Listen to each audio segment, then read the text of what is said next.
अभय दुबे, जो बात आशुतोष कह रहे हैं कि रिएक्टिव दिख रही है बीजेपी। बीजेपी हमेशा नैरेटिव सेट करती है, मुद्दे वो तय करती है, पिच वो तैयार करती है, कौन पहले कैसे बैटिंग करेगा वो तैयार करती दिखती है, और कांग्रेस उसको हमेशा फॉलो करती दिखती है। क्या कर्नाटक में खेल उल्टा हो गया है? और यहां पर जो प्रियंका गांधी वाड्रा, प्रधानमंत्री मोदी जब गालियों की फेहरिस्त गिनवाते हैं कि 91 बार मुझे गाली दी है, क्या क्या नहीं कहा, और वो कहती हैं कि अपनी गालियों की लिस्ट तो बना दी प्रधानमंत्री मोदी ने, लोगों की समस्याओं की लिस्ट वो तैयार करके बताने को तैयार नहीं है। तो यहां गेम क्या उल्टा हो रहा है? मतलब जो पिछले 9 सालों से हम देखते आ रहे थे राजनीतिक खेल, वो पलट गया है, क्या उल्टा हो गया है इस बार? संदीप जी, कर्नाटक में जिस तरह का चुनाव हो रहा है और मैं जो उसका जिस तरह से तात्पर्य निकाल रहा हूं, मेरा विचार यह है कि अगर कर्नाटक में नरेंद्र मोदी अपने भाषणों से और अपनी चुनावी मुहिम से ये चुनाव पलट सकते हैं, बजरंगबली का नाम लेकर भारतीय जनता पार्टी को ये चुनाव जिता सकते हैं, एंटी इनकम्बेंसी को या तो बहुत मंद कर सकते हैं या उसे पलट सकते हैं, तो इस चुनाव के बाद में नरेंद्र मोदी को मैं चुनावों का देवता मान लूंगा। मैं केवल उन्हें प्रधानमंत्री या भारतीय जनता पार्टी का नेता नहीं कह रहा हूं, मैं कह रहा हूं मैं उन्हें इलेक्शंस का गॉड मान लूंगा अगर वो चुनाव जिता सकते हैं भारतीय जनता पार्टी को। वहां देखिए, भाजपा हर तरह से वहां पर घाटे में, कोई ऐसा सर्वेक्षण नहीं है इसने कहा हो कि भारतीय जनता पार्टी कांग्रेस से आगे है। कांग्रेस को 5% या उससे कुछ ज्यादा की बढ़त प्राप्त, और एक ऐसी पार्टी को जो कि जिसका पूरे कर्नाटक में जनाधार है। भारतीय जनता पार्टी का पूरे कर्नाटक में जनाधार नहीं है। एक ऐसी पार्टी जो कि एक ऐसी सरकार के खिलाफ चुनाव लड़ रही है जिस सरकार के खिलाफ काफी सरकार विरोधी भावना है, काफी एंटी इनकम्बेंसी है, और वो एंटी इनकम्बेंसी 47 से 50% के बीच में कहीं कुछ है। ऐसी स्थिति में अगर नरेंद्र मोदी केवल अपनी शख्सियत की दम पर, अपनी भाषण कला की दम पर भाजपा को चुनाव जिता सकते हैं या बजरंगबली का नारा लगाकर भाजपा को चुनाव जिता सकते हैं, तो मैं कहूंगा कि फिर हम लोगों को लोकतंत्र में वोटों की गोलबंदी की जो पूरी हमारी परिभाषा और समझ है, उसको हमें स्थायी रूप से बदल देना चाहिए और ये घोषित कर देना चाहिए, कम से कम मैं कर ही दूंगा कि नरेंद्र मोदी चुनावों के देवता है।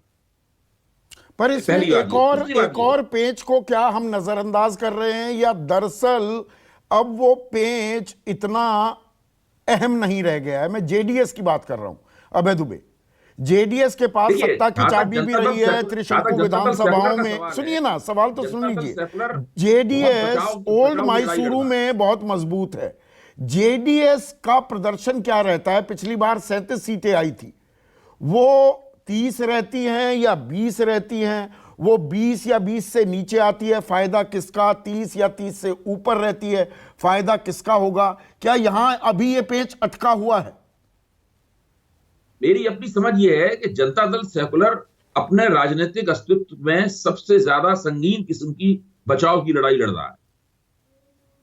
भारतीय जनता पार्टी की नजर भी उसके वोटरों के ऊपर है और कांग्रेस की नजर भी उसके वोटरों के ऊपर है। कांग्रेस के पास तो एक बड़ा वोकलिगा नेता भी है डीके शिव कुमार के रूप में।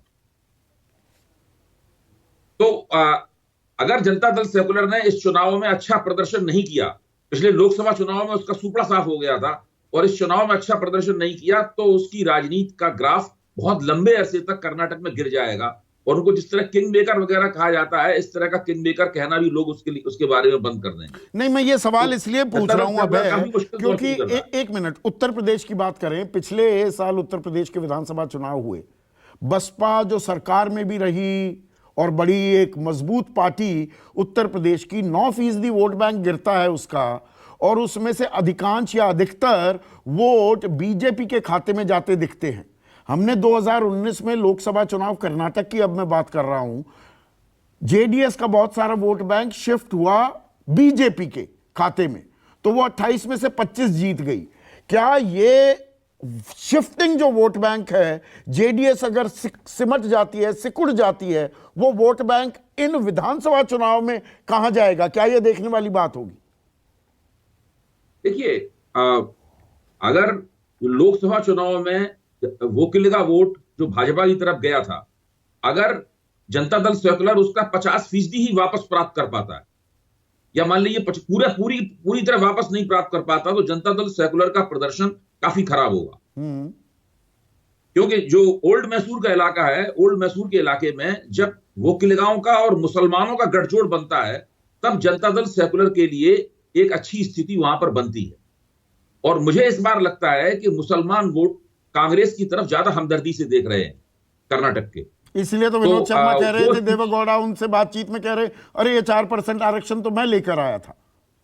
नहीं, वो तो खैर सभी लोग कह ही रहे हैं, हाँ। वो लोग चुनाव के वक्त सब लोग अपनी अपनी बात कहते हैं। लेकिन जो राहुल गांधी की भारत जोड़ो यात्रा थी, उसने कर्नाटक में काफी समय गुजारा था, और उस कर्नाटक में बहुत अच्छा नतीजा भी उसे हासिल हुआ था, बहुत अच्छा समर्थन भी हासिल हुआ था।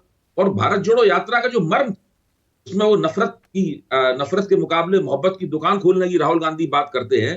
दरअसल ये सारी बातें न केवल कर्नाटक के बल्कि सारे देश के मुसलमान मतदाताओं को संबोधित थी विशेष रूप से। मैं इस बात को बार बार कहता हूं, मेरा मानना है कि इस वक्त स्थानीय परिस्थितियां अगर विपरीत ना हो, जैसे कि कांग्रेस के खिलाफ उत्तर प्रदेश में और बिहार वगैरह में सब जगह होती हैं आजकल, और कांग्रेस के पास संगठन भी हो, तो मुसलमान मतदाता कांग्रेस का पक्ष लेना पसंद करेंगे, ऐसा मुझे लगता है।